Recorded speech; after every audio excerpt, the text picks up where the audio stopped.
കൃതിക ഉദയാനിധി സംവിധാനം ചെയ്ത് നിത്യ മേനോനും രവി മോഹനും, ജയം രവി ഇനി മുതൽ രവി മോഹനാണ് കേന്ദ്ര കഥാപാത്രങ്ങളെ അവതരിപ്പിച്ചിട്ടുള്ള കാതലിക്ക നേരമില്ലേ പുതിയ തലമുറ വിവാഹം, പാരന്റിംഗ് മുതലായ കാര്യങ്ങളെ എങ്ങനെ നോക്കിക്കാണുന്നു എന്നതിനെക്കുറിച്ച് സംസാരിക്കുന്ന ഒരു ഇൻട്രസ്റ്റിംഗ് ആയ സിനിമയാണ്.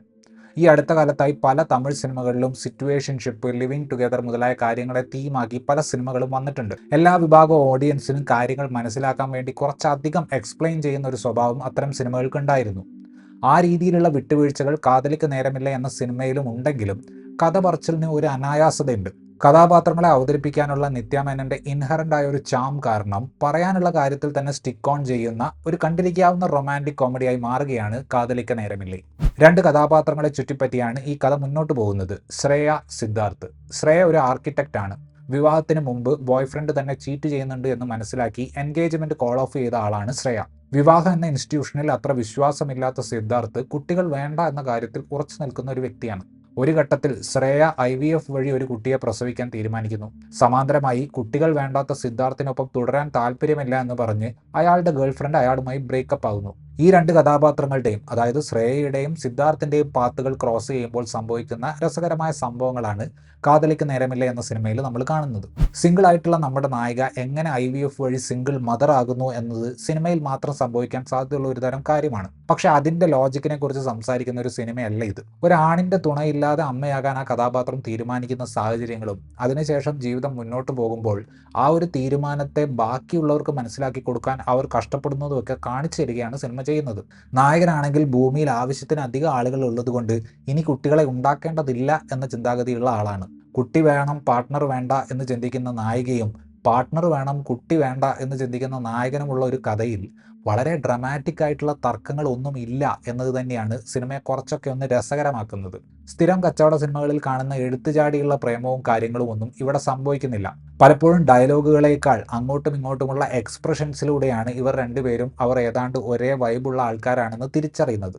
കൃതിക ഉദയാനിധി തന്നെയാണ് സിനിമയുടെ രചനയും നിർവഹിച്ചിട്ടുള്ളത്. അൺപ്രഡിക്റ്റബിൾ എന്നൊന്നും പറയാൻ പറ്റാത്ത കഥാഗതി തന്നെയാണ് ഈ സിനിമയ്ക്കുള്ളത്. ചില ട്രാക്കുകൾ, അതായത് നായകന്റെയും നായികയുടെയും പ്രൊഫഷണൽ ഭാഗം വേണ്ട രീതിയിൽ ഉപയോഗിച്ചതുപോലെ തോന്നിയില്ല. പ്രൊഫഷണൽ ലൈഫിൽ വരാൻ സാധ്യതയുള്ള ചില കോൺഫ്ലിക്റ്റുകൾ സൗകര്യപൂർവ്വം ഒഴിവാക്കി കളഞ്ഞതുപോലെ തോന്നി. സിനിമയുടെ ലാസ്റ്റ് ആക്ടിലേക്ക് എത്തുമ്പോൾ സിദ്ധാർത്ഥിന്റെ കാമുകി വരുമ്പോൾ അത് നായകനെയും നായികയെയും പുഷ് ചെയ്യാനുള്ള സ്ഥിരം സ്ക്രിപ്റ്റിംഗ് അടവായിട്ട് തോന്നി.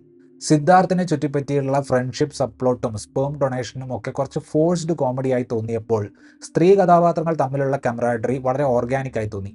AR റഹ്മാന്റെ പാട്ടുകൾ നല്ല രീതിയിൽ തന്നെ സിനിമയിൽ ഉപയോഗിച്ചിട്ടുണ്ട്. അവസാന ഭാഗങ്ങളിലേക്ക് വരുന്ന ബാക്ക്ഗ്രൗണ്ട് സ്കോർ വളരെ മികച്ചതായിരുന്നു. പ്രകടനം കൊണ്ട് സിനിമയെ ലൈവ് ആക്കി നിർത്തുന്നത് നിത്യാമേനന് കാര്യമായ പങ്കുണ്ട്. വളരെ എക്സ്പ്രസീവ് ആയിട്ടുള്ള നിത്യയുടെ കണ്ണുകൾ ശോഭനയെയും താരയെയും ഒക്കെ പോലെ ശ്രേയയെയും വളരെ റിയൽ ആക്കി മാറ്റുന്നുണ്ട്. വളരെ ക്വേർക്കിയായി സ്വന്തം ക്രഷ് സമ്മതിക്കുകയും അമ്മയോട് ഞാൻ ഇപ്പോഴും വേർജിനാണ് എന്നാണോ നിങ്ങൾ വിചാരിക്കുന്നത് എന്നൊക്കെ ചോദിക്കുകയും ചെയ്യുന്ന ഭാഗങ്ങളിലും വളരെ കാഷ്വലായി റൊമാൻറ്റിക് കോൺവെർസേഷനുകൾ സിദ്ധാർത്ഥിനോട് നടത്തുന്ന ഭാഗങ്ങളിലും നിത്യ വളരെ സ്മൂത്തായി ആ കഥാപാത്രമായി മാറുന്നത് കാണാം. കമ്മിറ്റ്മെന്റിനോട് പ്രശ്നമുള്ള എന്നാൽ ജീവിതം ആസ്വദിക്കണം എന്ന ചിന്തയുള്ള കഥാപാത്രത്തിന് വേണ്ട ഒരു ഗ്രേസ് രവി മോഹന്റെ പെർഫോമൻസിലുണ്ട്.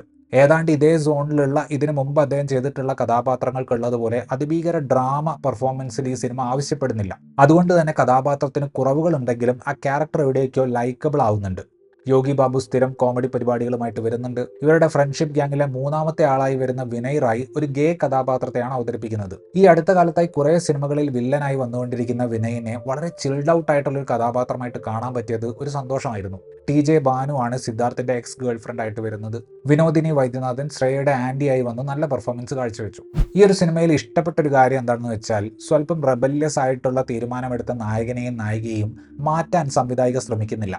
സാധാരണഗതിയിൽ ഇങ്ങനത്തെ സിനിമകളിൽ കൺവെൻഷണൽ കല്യാണവും കുട്ടികളും ഒക്കെയാണ് ശരി എന്ന് നായകനും നായികയും മനസ്സിലാക്കുന്ന രീതിയിലാണ് ക്ലൈമാക്സിൽ കാര്യങ്ങൾ കൊണ്ടുചെന്ന് എത്തിക്കാറ്.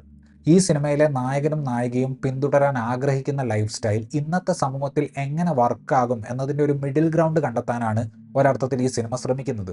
ചില കച്ചവട വിട്ടുവീഴ്ചകൾ ആകെ മൊത്തത്തിൽ സിനിമയ്ക്ക് അവിടെയും ഇവിടെയുമായിട്ട് ഉണ്ടെങ്കിലും വിഷയത്തിൽ നിന്ന് തെന്നിമാറാതെ മുന്നോട്ട് പോകുന്ന ഈ സിനിമ കണ്ടിരിക്കാവുന്ന ഒന്ന് തന്നെയാണ്. ഇത്രയുമായിരുന്നു ഈ സിനിമയെക്കുറിച്ചുള്ള റിവ്യൂ. വീഡിയോ ഇഷ്ടപ്പെട്ടാൽ ഒരു ലൈക്ക് തരിക. തുടർന്നും ഇതുപോലുള്ള വീഡിയോകൾ കാണാൻ ചാനൽ സബ്സ്ക്രൈബ് ചെയ്യുന്നതും ഒന്ന് കൺസിഡർ ചെയ്യുക. താങ്ക്